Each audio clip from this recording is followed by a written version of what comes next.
Oi, tudo bem? Eu sou Mili Freire e eu amo estudar a Bíblia na madrugada. Então, eu tive a ideia de trazer vocês comigo para a leitura bíblica que eu tô fazendo esse horário, gente. E eu espero que vocês gostem. Eu já vou pedir para vocês se inscrever aqui no canal, curtir esse vídeo, assistir até o final, para me ajudar a bater as 4.000 horas aqui no YouTube. Hoje nós vamos falar de uma coisa maravilhosa, de uma promessa linda que o nosso Senhor Jesus fez a nós.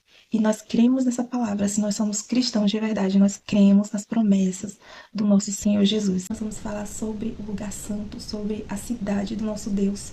Você já imaginou como é o lugar santo? Você já tentou imaginar como é a morada do nosso Deus? A Bíblia, ela nos traz alguns textos que nos levam a imaginar como será o lugar santo, como será a casa, a morada do Altíssimo. Você sabia que a Bíblia descreve esse lugar? E nós podemos buscar textos que também nos levam a desejar estar nesse lugar. No Evangelho de João, capítulo 14, do versículo 2 ao 4, Jesus diz: Na casa de meu pai há muitas moradas. Vou preparar-vos lugar e virei outra vez para vos levar para mim mesmo.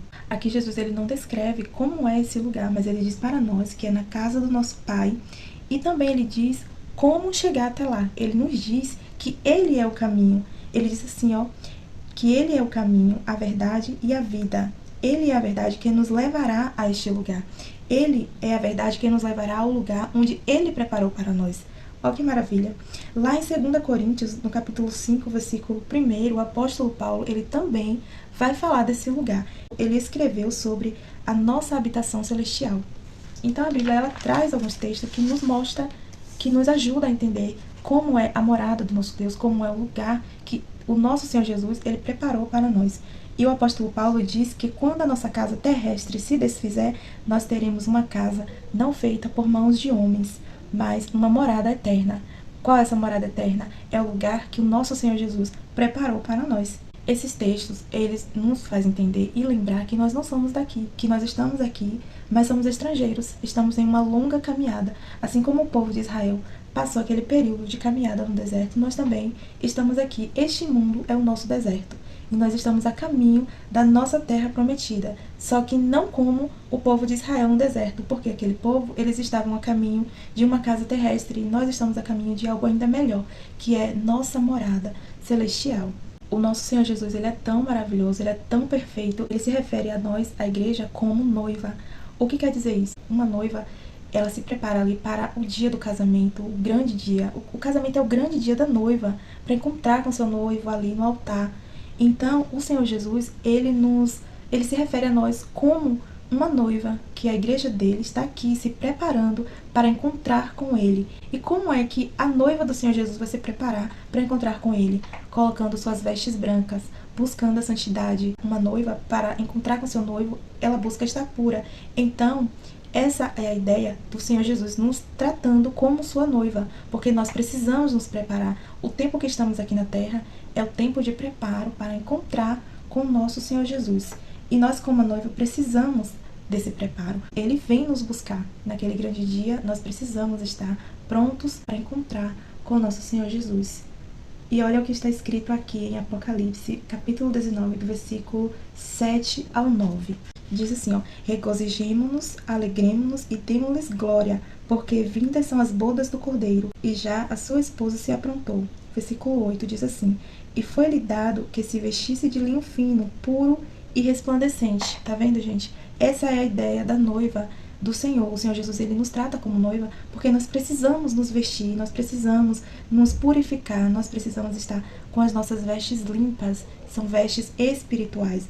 No versículo 9 diz assim, ó: Bem-aventurados aqueles que são chamados a ceiar as bodas do Cordeiro. Bem-aventurados são aqueles que serão chamados para ceiar com o Senhor Jesus. Seremos chamados se nós estivermos preparados, se nós estivermos com as nossas vestes santas, com as nossas vestes limpas. Então seremos chamados para a ceia do Cordeiro. O dia que Jesus voltará para buscar a sua igreja, nós precisamos estar o quê? Preparados para ir com o nosso Senhor Jesus.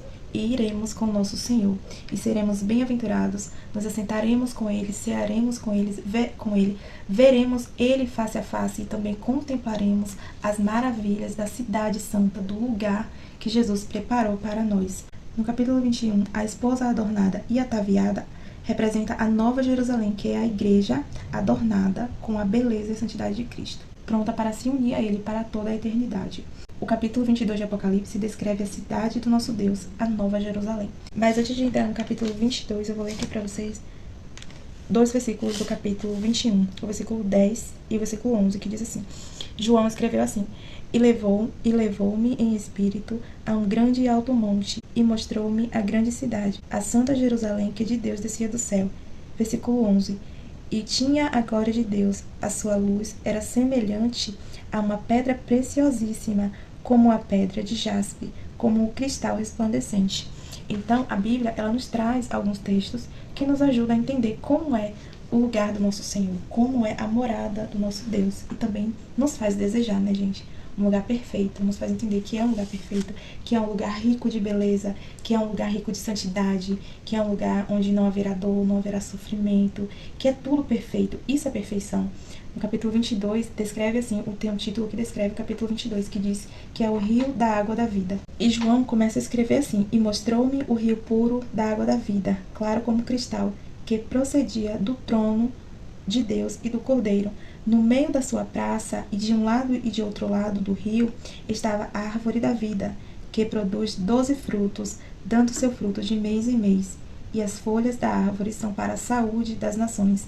E ali nunca mais haverá maldição contra alguém. Nela estará o trono de Deus e do Cordeiro, e os seus servos o servirão, e verão o seu rosto. Esse capítulo ainda nos diz que nesse lugar não haverá dor, não haverá pranto, não haverá morte, não haverá maldição alguma contra alguém. Ali não haverá mais noite, e não necessitarão de lâmpada, nem de luz do sol, porque o Senhor Deus os ilumina. E ainda diz mais: e reinarão para todo sempre. A partir do versículo 7, Jesus diz: Eis que logo venho. Primeiro, ele nos mostra e nos fala tudo o que nós vamos alcançar. E depois ele diz que vem sem demora. Ele diz: Eis que logo venho. E diz mais: Bem-aventurado aquele que guarda as palavras da profecia deste livro. Não é qualquer livro, é a palavra do nosso Deus.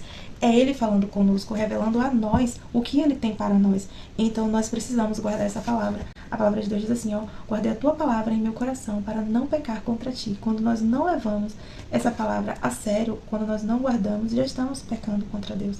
Porque a palavra dele é para ser obedecida, guardada. Bem-aventurados os que guardam as palavras desse livro. Bem-aventurados quer dizer que são felizes. Felizes são aqueles que guardam as palavras da profecia deste livro. Porque não é uma simples palavra, é a palavra do nosso Deus. É Ele se revelando a nós. É Ele revelando a nós o que Ele tem guardado para nós. E esse foi o vídeo de hoje. Eu espero que você tenha gostado, que você tenha entendido. Se os comentários estiverem ativos, comenta aí o que você achou desse vídeo, dessa palavra. Crie um hábito de ler a Bíblia, é maravilhoso. A nossa alma também precisa desse alimento, assim como o nosso corpo precisa do alimento físico para estar de pé, para estar bem, a nossa alma também precisa ser alimentada. E o alimento da nossa alma é a palavra de Deus, é a nossa aproximação com Deus. Eu mesmo não comecei com aquela garra, quero ler a Bíblia completa, não, fui lendo aos poucos. E cada vez que eu lia, eu queria descobrir mais sobre Deus, eu queria entender mais sobre Ele, quem era Ele, quem é Ele. Isso é bom demais. Façam isso.